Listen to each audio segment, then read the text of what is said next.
Hello everyone and welcome in Dying Light the Beast game. In today's tutorial I'm gonna show you how to change the quality presets in this game, so enjoy watching!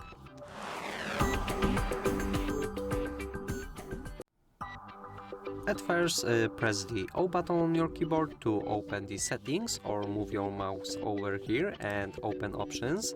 Now you have to move to the video settings, and in here on the top you can choose by using the number 1 button or number 3 button the presets. We can choose the very low quality, medium quality or high quality.